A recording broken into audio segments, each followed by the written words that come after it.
It was a typical boring day in calculus, only it was Friday, 7th period, meaning the week was almost over and spring break would finally be upon us, so everybody was getting antsy in their seats, I could tell.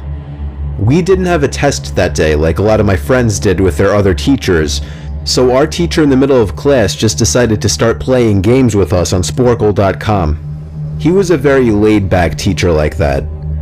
As we were doing some brand logo quiz on Sporkle, I remember the exact moment it happened. Right after my friend answered a question, I remember the exact answer too, Adidas. The dean's voice came through the loudspeaker. He sounded panicked and frantic as he told all the teachers this was not a drill and to go into lockdown. I actually got the chills, and I got goosebumps on my arms as our usually laid-back teacher too seemed panicked as he ran to turn off the lights and ushered us to the back corner of the room.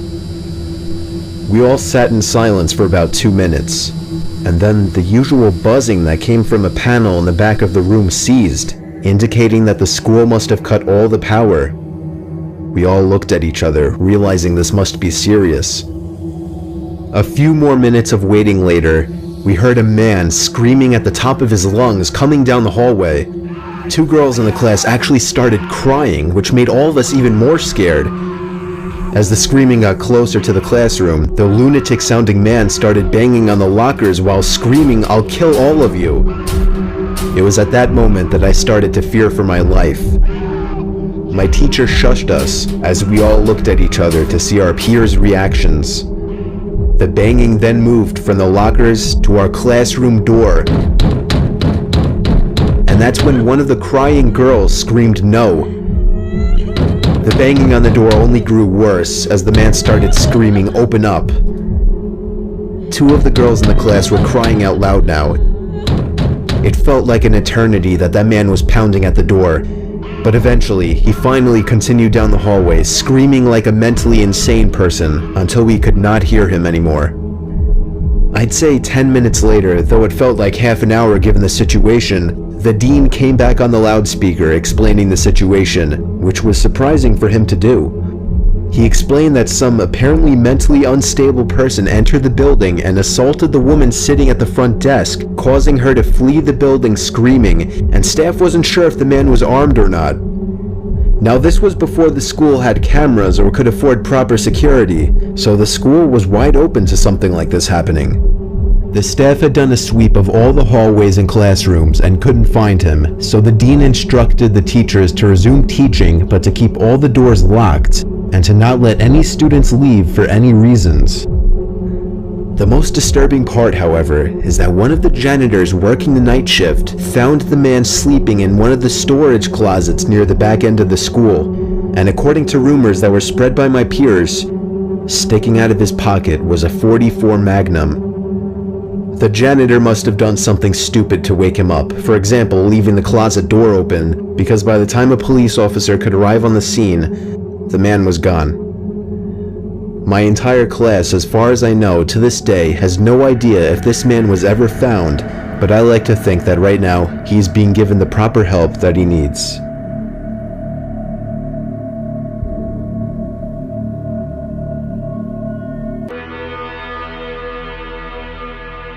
I'm 22 years old, fresh out of college, and I recently got a job at my old high school as a sort of computer intern in the school basement. The basement of the school is very messy and disorganized, but there is a small 3-person office that's actually very nice down there. It has 3 nice big desks, 2 mini fridges, a flat screen TV mounted on the wall, and oh so satisfying air conditioning, a luxury the students and teachers cannot enjoy in the school. And of course all the school servers and other computery stuff. I got the job because 3 of my old computer teachers flat out adored me. I could actually consider them as real friends, not just teacher figures, so they all helped tremendously in landing me this job. It's been great, until something that happened a few weeks ago. My 2 co-workers that shared the office with me, Dave and Gary, weren't in the office at the time. They were upstairs working on papers or whatever. I was eating my sandwich during my lunch break when I got a phone call from one of the women in the front office telling me the school was on lockdown and that somebody, possibly armed, had entered the school. There wasn't much that I could do other than turn off the lights because, surprisingly, as nice as this little office was, it didn't have an actual door to it, just a big opening, and the door to the whole basement didn't even have a working lock. For my own safety, I did turn off all the lights in the office and my computer screen. I kept my phone on the desk, texting both Gary and Dave, but they wouldn't respond. I sat down there in the dark, playing games on my phone for like 20 minutes, waiting for the call from up front to tell me to resume working. I had no idea what was happening. I couldn't hear what was going on upstairs from down here, but I was not allowed to make any calls until I was informed that the lockdown was over. Then, the noisy basement door opened. As the creaking echoed across the basement and into my office, I sat up from my seat, wondering if I should call out Gary or Dave. I was eager to get some info from them. Someone then came running down the stairs, and their footsteps were approaching my office. I pushed away my chair and crawled under my desk. Somebody entered the office, but did not turn on the lights. There was just silence. I can't even describe the fear I was experiencing. I felt like if I made one sudden noise, I'd be a dead man. Suddenly, my phone dinged as I got a text message. I felt my entire world shrivel up and die at that one moment as I clenched my teeth in fear. Footsteps suddenly moved closer to me until I finally dove out from under the desk in capitulation, begging whoever it was not to kill me. And just then, someone grabbed my arm and pulled me up. It was some guy in a red plaid button-up, jeans, and a reddish-black cap. He told me, "It's okay, I'm just down here hiding with you." "What's going on up there?" I whispered to him. He kind of ignored my question and asked me if there's an exit down here. I told him, "Yeah, around that way." Before he could do anything else, I asked him, "Who are you?" There was a brief moment of silence before he started explaining he was coming in to pick up his son when a teacher told him to hide. After his explanation, I checked my phone and saw the text I received was from Dave. It said, "Dude, this is fucking crazy. Some guy with a gun shot Mr. Buckley. He's wearing a red shirt and a hat. Whatever you do, don't come upstairs."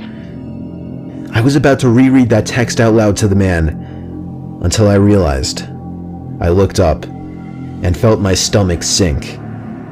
The man seemed to catch on to my suspicious stare. Panicking, all I could think to do was to run for the upstairs. A gunshot echoed through the basement and I could hear the bullet ricochet off something metal in the darkness. But thank God the bullet missed me and I made it upstairs.